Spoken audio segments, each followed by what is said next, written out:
Noob and Basics. I'm your host, Greg, KD9ZRO. Some of you may be wondering, what would be a good way to study? Now, there are several out there, but today we're going to talk about the way that I studied. So we'll get right into it. Okay, so this may be a little awkward recording screen to screen like this, but there are several ways to study. There's the one I used, HamsStudy.org.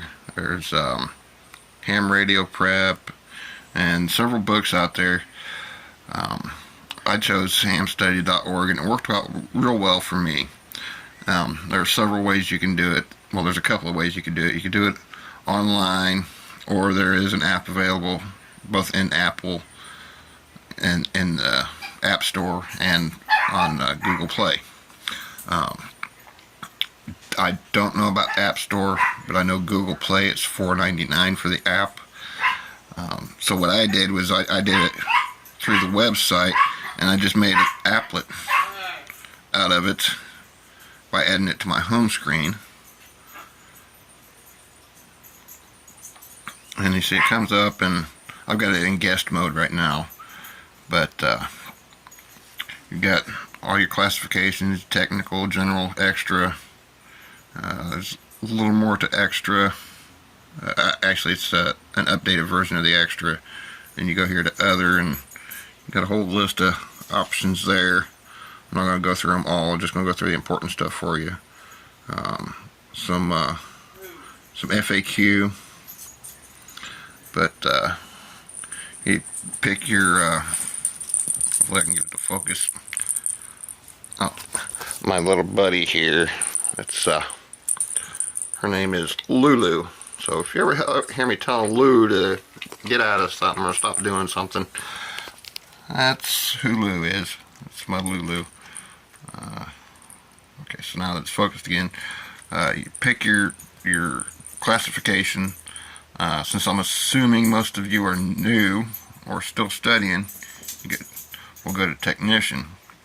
And in each classification, you got your study mode, read questions, and practice test.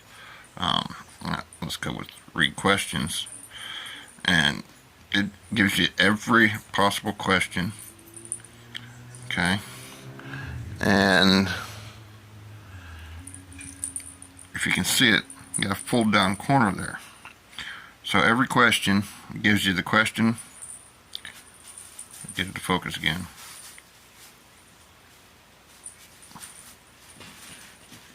Come on, focus in. Go ahead. Okay, so it gives you the question and the answer. And that little fold down there, you click on it, and it gives you an explanation of the answer. And you click on it again to go back to the question. Practice test is exactly what it says it is. It's a practice test. Focus back in. I'll pull up study mode real quick. And then as you see in study mode, so hopefully we get it to focus.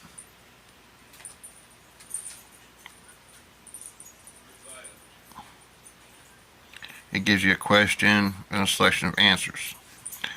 I'm not even going to try to answer the question because I got to move stuff around too much. But you get your question and A through D answer selections. And then you got a I don't know button. So click that I don't know button. It tells you what the answer is, and then it gives you that fold down and explains the answer. Violet. So, one thing I do want to show you that I have to log in for. Get back to the main screen here. Okay. Give me just a moment to get this accomplished.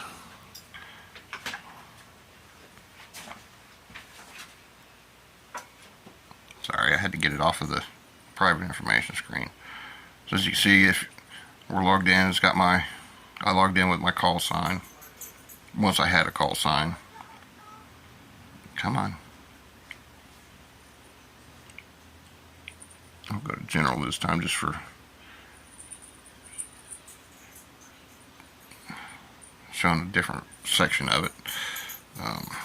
Once it focuses in,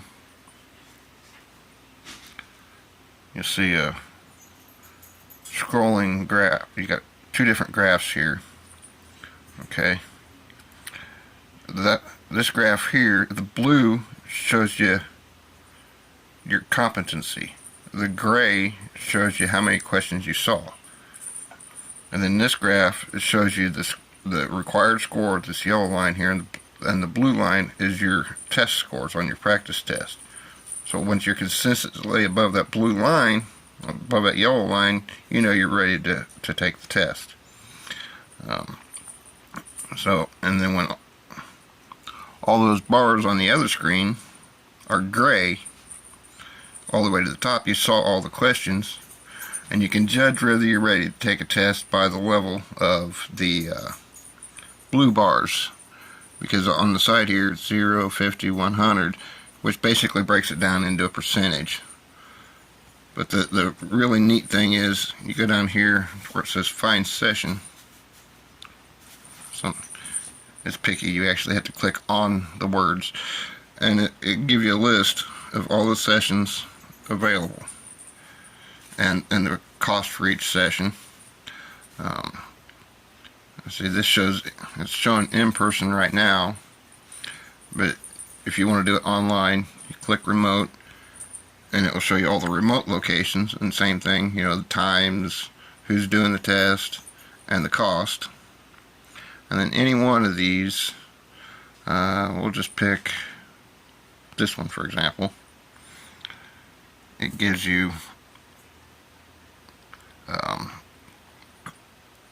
little bit more information about it. Sometimes the information on the front page isn't exact. You may have a certain time on the front page that doesn't match the time on this page, but then it tells you how to go about registering for that class, for that test. This one is an external registration. Let's go back. Let's pick that one. I just want to see something. And then this one here, you can register right in the app. So, and and it tells you each one tells you the requirements of the session and everything.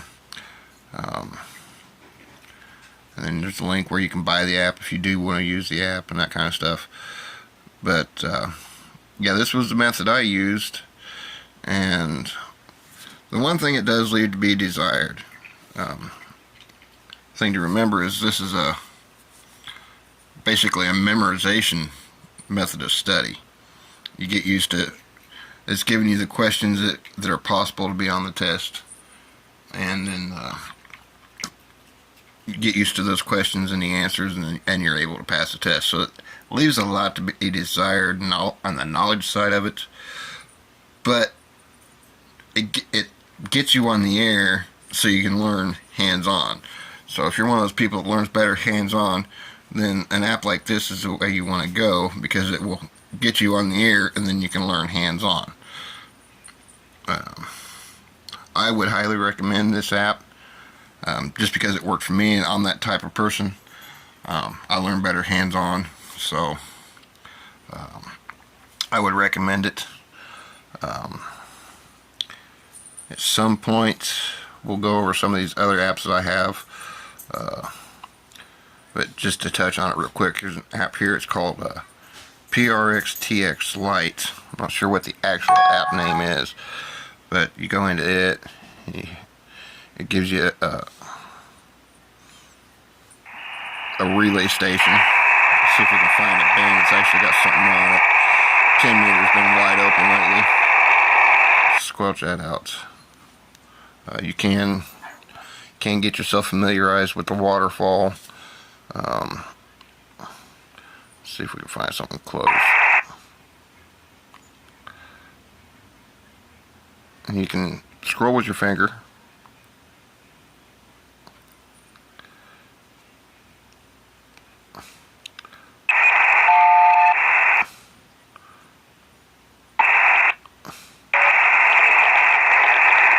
Okay, now we got a little bit of a signal. And now you can use the tuning knob, and you can adjust how fast it tunes.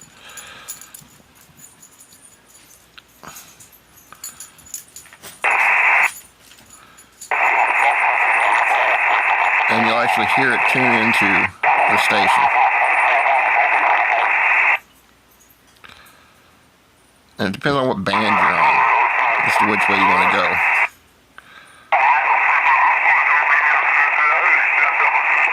As you can tell, but you can listen to the tone.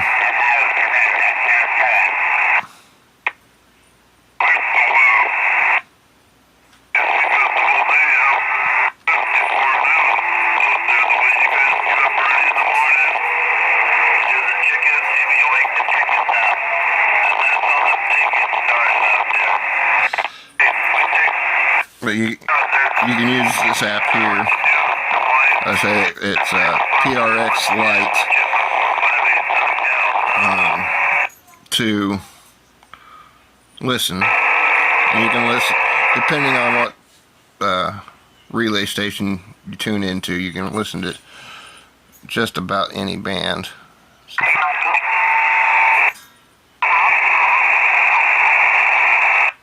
Let's see if we can get tuned into.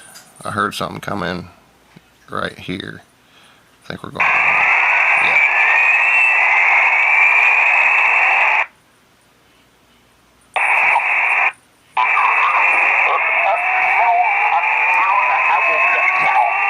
Let's see. You can listen to background noise and the tone of the voice. We'll go into this in more detail at another time. I just want to show you a little bit. And you can see there it gives you a signal meter. So that's one thing we'll look at a later time. A couple other apps, Repeater Book's a real handy app we'll look at. But I recommend HamsStudy.org as a study resource. And this, the PRX TX Lite is a good monitoring app. And of course you can use your scanner apps and find your local repeaters that way. But if you want to be able to listen just about any, basically you're going to hear nets and maybe a little traffic on a scanner. If you want to listen to just about any time, then you want to go with the PRX TX Lite. So, yeah, that's just an overview of HamsStudy and a brief overview of a way you can monitor while you're studying. So, now that we have at least one study resource covered and a way to monitor recovered, we have one study resource covered and a way to monitor covered, there's really little excuse for you not to pursue your desire to get into amateur radio. And I'll leave you with that. KD9073, clear until next time.